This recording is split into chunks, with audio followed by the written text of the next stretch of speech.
Oke, good morning semuanya. Kembali lagi sama Miss Novi pelajaran IPA ya. Kita akan belajar tema 2 tentang IPA. Tenang saja, kalian Miss Novi ringkaskan di sini. Kita akan belajar tentang sumber energi dan perubahan bentuk energi. Baik, kita mulai ya. Ini ada macam-macam energi. Yang pertama adalah energi panas. Pengertiannya, energi yang dimiliki oleh benda yang menghasilkan panas. Contohnya di sini ada matahari dan api. Manfaatnya sangat banyak, yaitu yang pertama bisa menjaga kehangatan suhu bumi. Kemudian ada siklus air, nanti kamu akan belajar di kelas 5. Kemudian untuk fotosintesis atau pembuatan makanan pada tumbuhan yang dilakukan oleh daun. Kemudian untuk proses pengeringan baju gitu ya. Yang selanjutnya adalah untuk proses pembuatan garam, juga bisa untuk menghasilkan listrik, membunuh kuman, dan yang ini sangat bermanfaat untuk mengubah provitamin D menjadi vitamin D dalam tubuh kalian jika kalian berjemur di pagi hari. Yes, kita lanjut ke energi kimia. Energi yang timbul karena reaksi kimia, contohnya adalah bahan makanan apapun yang kalian makan itu termasuk sumber energi kimia. Kemudian ada baterai, ada aki, kemudian ada gas, ada minyak bumi gitu ya. Manfaatnya kalau makanan jelas akan menghasilkan energi untuk tubuh kalian, jadi kalian tidak lemas. Untuk menghindari beberapa penyakit itu harus makan makanan yang bergizi. Kemudian baterai aki, misalnya kamu punya mainan di rumah biasanya menggunakan baterai. Oke. Lanjut kita ke energi listrik. Energi listrik itu adalah energi yang dimiliki oleh benda yang dialiri arus listrik. Contohnya adalah beberapa peralatan elektronik. Fungsinya jelas untuk menyalakan televisi, radio, atau yang lainnya. Kemudian juga lampu bisa untuk menerangi saat malam. Lanjut itu ada energi cahaya. Energi cahaya itu adalah energi yang dihasilkan dari beberapa benda yang memancarkan cahaya, contohnya ada lampu, ada sinar matahari. Manfaatnya jelas, kalau matahari bisa menerangi bumi ya saat siang, kemudian juga membantu proses fotosintesis atau pembuatan makanan seperti di awal tadi. Kemudian dengan cahaya kita dapat melihat beberapa benda di sekitar kita.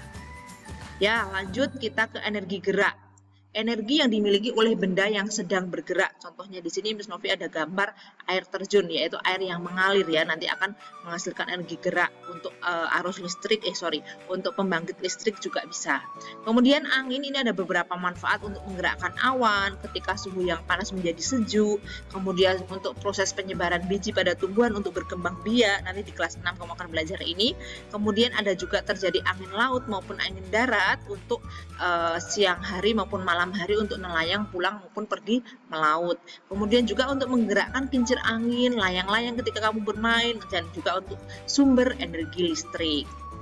Lanjut kita ke energi bunyi, yaitu adalah energi yang ditimbulkan oleh benda yang mengeluarkan bunyi. Contohnya adalah beberapa alat musik, misalnya kalian suka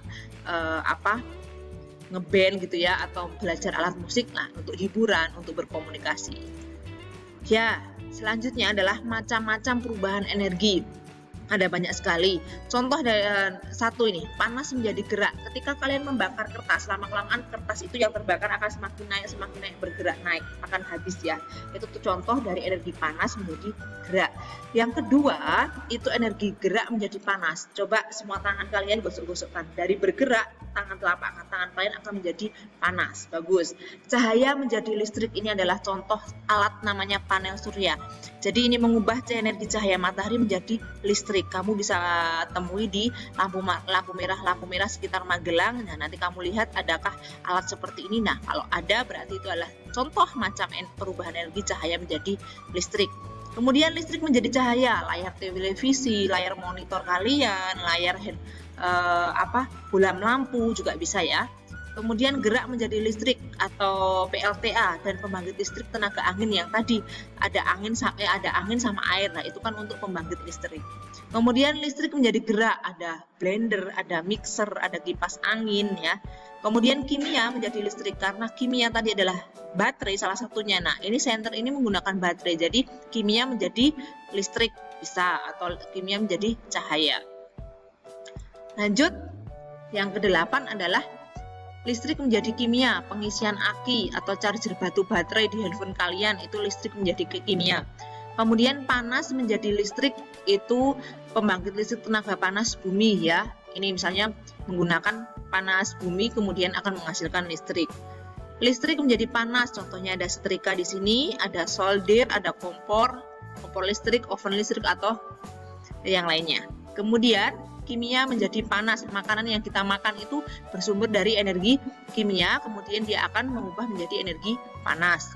Cahaya menjadi kimia, seperti tadi ya fotosintesis pada tumbuhan. Kemudian ada gerak, menghasilkan bunyi, misalnya ketika kita bertepuk tangan. Ya, bagus. Kita lanjut ke energi alternatif. Energi alternatif itu adalah segala sesuatu atau semua sumber energi yang dapat digunakan untuk menggantikan energi dari bahan fosil atau minyak bumi. Mari kita lihat. Nah, contohnya di sini ada beberapa ya. Matahari itu tuh mudah didapat. Kita nggak perlu beli. Nah, cahaya matahari itu akan bisa menghasilkan listrik dengan alat tadi ini loh, panel surya tadi. Kemudian angin akan bisa dilistrik dengan cara nanti ada turbin berputar, kemudian ada generator akan menghasilkan listrik lagi. Aliran air juga sama, akan bergerak, akan menggerakkan turbin, menggerakkan generator. Nah, nanti akan menghasilkan listrik atau bisa kita sebut energi hidroelektrik. Kemudian dari panas bumi tadi, energi dari dalam bumi menjadi uap air panas, kemudian turbin bergerak akan menghasilkan listrik. Ini beberapa contoh energi alternatif. Lanjut, kita ke energi alternatif yang kelima, yaitu bioetanol. Nah, ini kalian materi ini sampai kelas 6 ya, dan sering keluar nih dari 5 sampai 7 ini sering keluar. Bioetanol itu adalah bahan dari singkong dan tebu dan diolah menggunakan alat yang canggih, jadi ini bisa menggantikan bensin ya, bioetanol. Kemudian biodiesel itu adalah dari bahan tanaman jarak atau kelapa sawit, dia akan menggantikan solar ya.